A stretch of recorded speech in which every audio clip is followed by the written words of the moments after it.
Alright, welcome back. So we are going to start off with circular motion, and this is from Unit 2D, Assignment 1. Now this chapter basically uses these first four formulas. Okay, so basically we have formulas that incorporate velocity, and now remember this is essentially circular velocity, okay, centripetal acceleration, and period. Okay, then period is time for one revolution. And that's essentially the three variables we can have. And then, sorry, the radius of something moving in a circle. So essentially we have an object, whether that's a tetherball or a planet, spinning in a circle.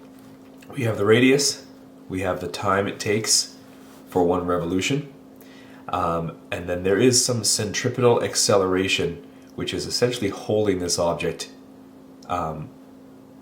in the circle. So if you think about, for example, a car on an icy road, if it's too icy and you do not have this acceleration, this force holding you there, you will simply continue in a straight line. Okay, so this centripetal acceleration is the circular acceleration that is holding that object in a circle. But these are basically the four things that you can be asked to find or be given in these questions, and essentially you have to figure out what you have and solve for the other variables. That's essentially it. So I'm going to do three examples from assignment 1. So we'll start with the very first question from your practice problem. So it says, a runner moving at a speed of 8.8 meters per second, so right away I know the velocity is 8.8 meters per second, rounds a bend with a radius, that's a V, sorry, radius of 25 meters.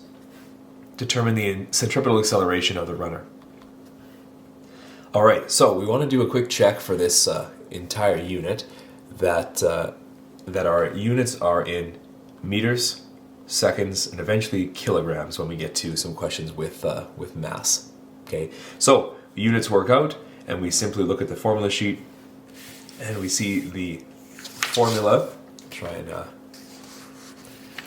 So if I look at my circular motion formulas, I see that acceleration is v squared over r, and that is simply the calculation that we have to do. So 8.8 meters per second squared, the entire number squared, divided by the radius is 25 meters. The acceleration is going to be 8.8 squared divided by 25 meters, and I get 3.0976. We have meters squared per second squared. One of the meters cancels out, so we have meters per second squared. And if we look, we do want our answer at 2 sig figs. So this is 3.1 meters per second per second. So that is the centripetal.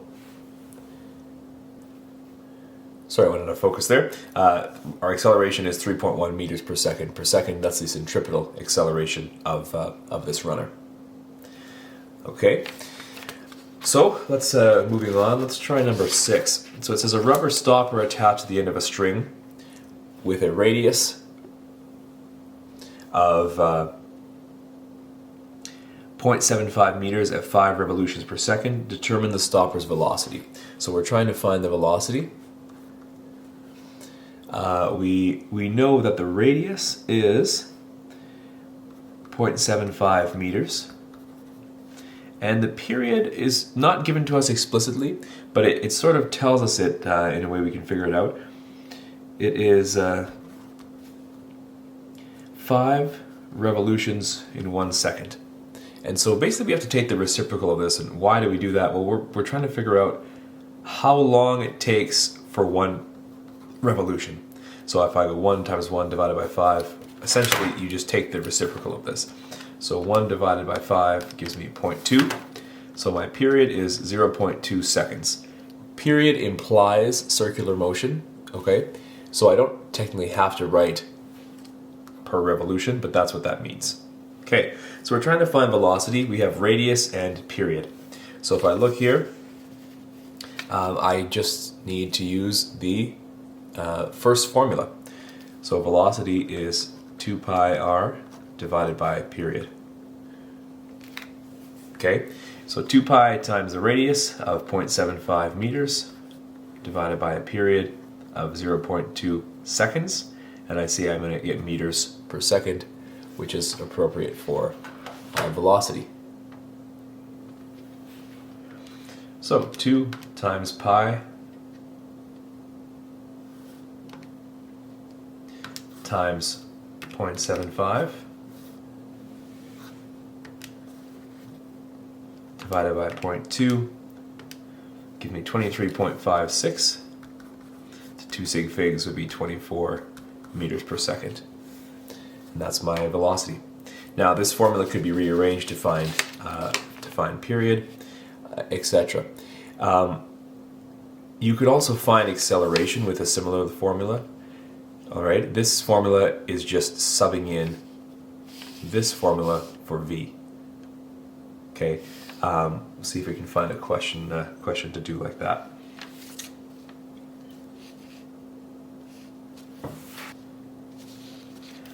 For example, let's look at number 3. It says a coin is placed at a disc revolving at 33 revolutions per minute. So 33 revolutions in 60 seconds, and I'm going to figure out how long for one revolution. Okay, you do not have to write out that cross multiplying every time, but I find it a little bit helpful. So 60 divided by 33 means that the time for one revolution is 1.818 seconds. Okay, so right away I figured out the period. Determine, let's just start with B. So the direction of this acceleration would be towards the center, inward, as we talked about a few minutes ago. And so letter B says the acceleration of the coin when it's placed various centimeters from the center of the disc. So I'm just going to do the first one for you here. So that is our 33 revolutions per minute. That's the period.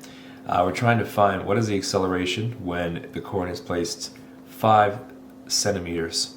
So divided by 100.05 meters from the center of the disc.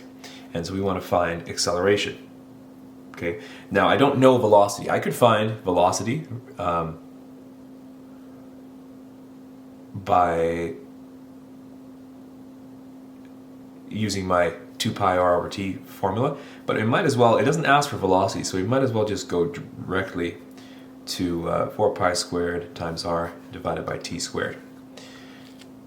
Alright, so 4 pi times our radius is 0.05 meters squared, divided by t squared, 1.818 seconds. This is all squared. When I do the math, let's see, 4 times pi times pi again times 0.05 meters divided by 1.818 squared equals, and this gives me 0.597. What are my units? Meters per second squared, and 2 sig figs would be 0.60 meters per second squared. Okay, so this question has various distances. All you're going to be changing is r. But this is how you jump right to acceleration without finding velocity. So basically for this first section, you have these 4 formulas basically. This is sort of an extra one, proving how to find the coefficient of friction given a circular motion question. But basically these 4 formulas, just making sure that all the units match up and solving for whatever is required. And that's essentially it for part 1.